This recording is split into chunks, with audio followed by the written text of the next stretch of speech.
comme raison qui empêche cette réduction du train de vie. Si j'écoute Maurice Kokomo, entre les lignes, je pense que pour lui, le confort de certains, ils ne veulent pas lâcher prise et ils aiment bien leur confort, leurs multiples voitures et leur argent en plus qu'ils ont dans les poches, donc ils ne sont pas prêts à accepter qu'on réduise par exemple le parking automobile et ça n'aide pas. Je crois que j'ai redit un tout petit peu ce qu'il a dit en des mots un peu plus simples pour les téléspectateurs.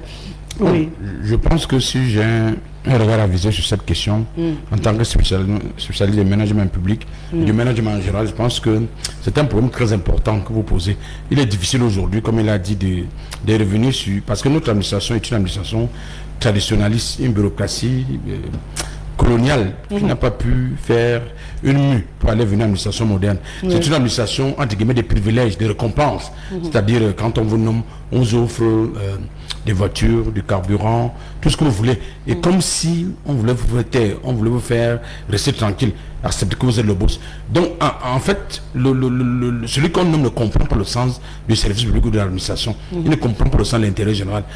On nomme, comme il a dit, il fait la fête au village, il invite les prêtres, il fait une grande messe, quelqu'un veut chanter, mon frère est nommé ici en haut. Donc quand on nomme aux États-Unis par exemple, il n'y a pas de différentes administrations publiques et privées, c'est la compétence qui compte. C'est-à-dire on parle du bénévolat, du volontariat. Donc même dans les grands pays, donc on veut la compétence. Or, dans notre pays, qu'est-ce que quelqu'un comme m'a nommé vice-doyen, Charles, lorsqu'elle était à soi, une fois elle me dit, elle travaillait, elle faisait le même, elle me dit, monsieur le doyen, comment vous en nommez là? Il faut aller voir le doyen pour qu'il vous donne les marchés, il faut vous taire, vous devez vous soumettre à ces exigences. Parce que le patron, pour aller à la mission, c'est le patron qui signe votre mission.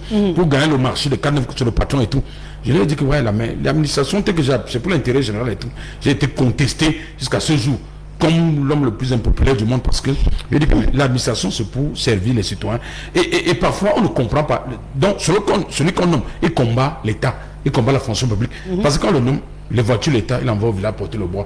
Quand la cérémonie de dé, il envoie le carburant, il partage les bons de carburant. Peut-être qu'on arrive à un niveau que le bon de carburant doit être individuel. On ne peut pas le partager. Il doit être un délai. Parce que tu vois quelqu'un a les bons de carburant pour 4 millions, 8 millions, 10 millions. Il partage. C'est l'argent de l'État qui s'en va. Il a les voitures, l'État, ça part. Et il a le pouvoir. Il gère un budget. On vous dit, vous êtes tel, vous avez un budget de milliards. C'est vous qui partagez. Vous demandez. Notre administration, c'est une administration de soumission. C'est-à-dire, on demande de vous soumettre. Quand vous vous soumettez à votre chef, puisque aujourd'hui je suis directeur de la DIPD, votre chef dit qu'il vous écarte, il crée donc une administration informelle. C'est-à-dire, il nomme ses gens, ses amis et tout. Il dit, comme celui-là ne se soumet pas. Donc, c'est une administration coloniale qui exclut les talents, qui ne reconnaît pas la compétence. Donc, il est difficile aujourd'hui de parler de... Le train de vie d'État a été défini depuis l'époque jusqu'à aujourd'hui. Vous voyez les gens qui ont 15 millions de salaires par mois, les directeurs de société. 15 millions. Ils ont les boys qu'on paye, la voiture, la maison, on donne tout. C'est-à-dire, c'est un peu la mort qui vous sépare de ces biens. Et ça pose donc un problème des gens. C'est pour ça que les gens collent. Ils ne veulent pas quitter la fonction publique. Ils ne veulent pas abandonner tous ces avantages.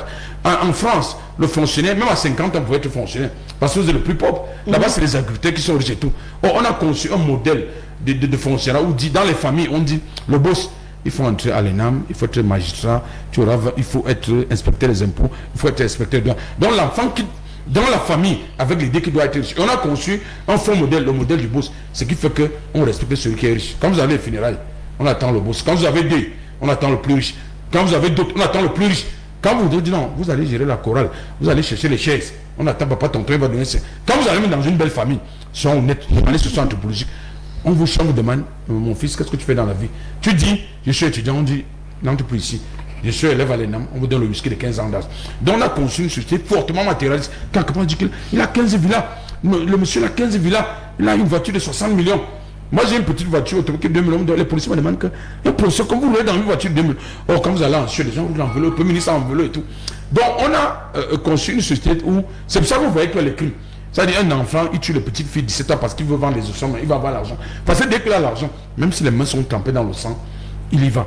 Donc notre fonction publique a été conçue, il y a ceux qui souffrent dans la fonction publique, il y a ceux qui prennent tout l'argent. Moi je vais aller même plus loin, je dis que la fonction publique doit être privatisée.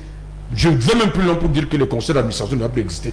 Parce que quand vous faites un conseil d'administration, dites-moi, qu'est-ce que ces gens viennent?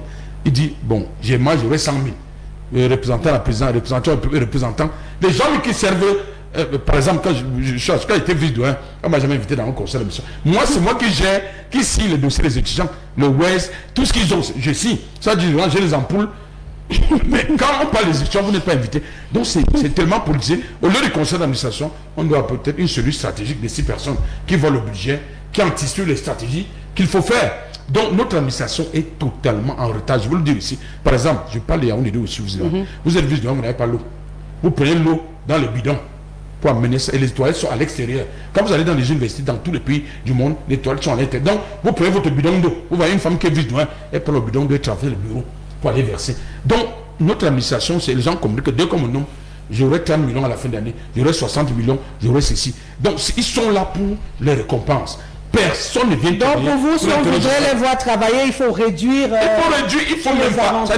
Moi, je suis pour que le carburant, on enlève. Parce que quand tu as un salaire, moi, je suis maître de confrère, j'ai un salaire 502 000. J'ai la 180, je peux payer mon carburant. Quand vous êtes fonctionnaire, on enlève le carburant. On enlève le logement, il y a dans le salaire. On ne doit plus donner la maison. On ne doit plus payer les ménagers. Tous les avantages là, ça tue. Ça n'existe pas chez les autres. Les voitures de 60 millions, ça n'existe pas. Parce qu'au Cameroun, la faute, c'est quoi? C'est qu'on punit le petit fonctionnaire. On dit, on va prélever dans le de la fonction publique et de l'argent qu'on donne au fonctionnement est un gros déficit pour l'État, pour le budget du Cameroun, parce que on ne comprend pas pourquoi les fonctionnaires, surtout ceux qui sont nommés, qui ont les grands postes, qui sont les grands managers, ont tant d'argent et tant de facilité. Et ça tue le régime de Paul Biya, parce que, comme il dit souvent, ça a été fanatique. Comme il y a comme au Cameroun ce qu'on appelle le fanatisme politique, où les gens sont ancrés dans les partis de telle sorte qu'ils ne voient pas la vérité. Si nous voulons évoluer, nous devons avoir les causes consensuelles, les causes justes. Parce qu'en France, par exemple, quand quelqu'un n'est pas d'accord avec le président français, il dit carrément on n'est pas d'accord. Donc, le budget de fonctionnement est plus lourd que le budget d'investissement. Et c'est grave parce que c'est le fonctionnement, c'est les marchés. Quand vous dites on passe les 4-9, c'est-à-dire on vous dit, vous avez 15 millions. Dans les 15 millions, on avait 3, 4, 9 et tout. Et puis on vous dit, il faut vous taiser. Donc vous dites, les choses, on ne va plus vous mettre dans le... Donc, c'est comme si la nomination achète votre silence. Et demain, les enfants vivent comment? Les enfants vivent comme... Quand vous voyez une université comme Yaoundé 2, vous n'avez pas l'eau pour aller dans les toilettes. Même le rectorat, à part le nouveau recteur, a fait quand même construire l'eau. Les gens n'ont pas de toilettes. C'est-à-dire, on monte avec l'eau dans l'eau. Bon, une université que j'ai les milliards. Est-ce que, en ce moment, vous allez dire que l'administration fait quoi l'intérêt? Moi, je suis par exemple la DPD. La DPD a un service de maintenance. Quand vous entrez dans mon bureau, vous voyez que l'eau a coulé pendant plus de 10 ans. C'est-à-dire l'eau coule. L'eau coule que tu peux mettre un fichier à remplir. Et pourtant, chaque année, des gens maintenant. Quand vous dites donc, ne parlez pas comme ça. Attendez, vous nommez doyen. Attendez. Donc, en fait, les gens ne comprennent pas le sens de l'administration ou le fonctionnement. Donc, je pense que pour terminer, notre administration n'a pas été conçue pour résoudre les problèmes des citoyens pour le bien. L'administration a été conçue pour soumettre, comme l'administration coloniale, il fallait soumettre les indigènes, parce qu'on parlait des indigènes, la garde indigène, il fallait soumettre au diktat des blancs. Et le noir est arrivé. Quelqu'un disait, un grand auteur africain, pour ne pas le il disait que quand même le blanc était là, c'était encore passable. Quand le noir a pu le voir, ça a changé. Parce qu'en fait, la première chose c'est quoi? Ah, comme il parle, il n'aura rien. On coupe ses vivres.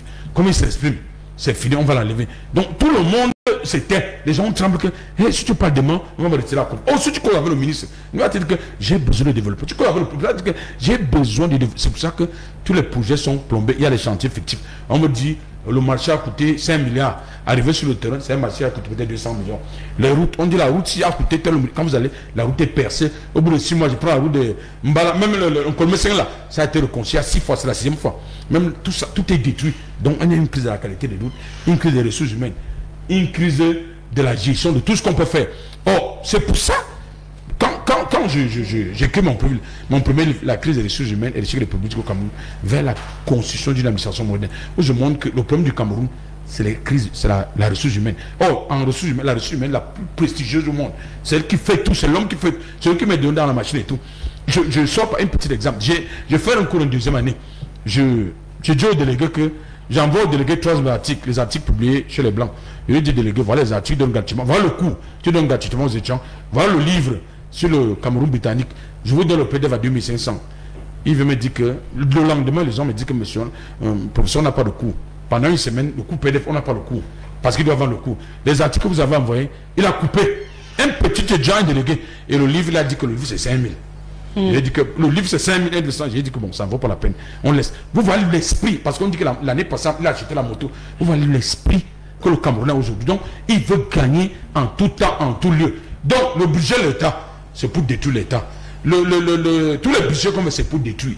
C'est pour ça que... Donc, pour vous, on doit tout couper. Non, on doit tout couper. Ça dit, on doit réécrire le nouveau livre de la constitution de l'État, de l'administration publique, de la fonction publique camerounaise. Sinon, l'ancien système qui a été mis en place, qui a été conduit par le président, il y avait cru qu'il pouvait discipliner les fonctionnaires, comme dit Max Weber, ça de la loyauté, le service public et tout ça. Il pensait dans les discours libéraux communautaires, dans ces discours, les gens à col blanc et tout, il se disait que les gens vont suivre. Oh, les Camerounais n'ont jamais suivi le président Biya dans la neutralité, dans sa neutralité astrologique, dans la distinction astrologique.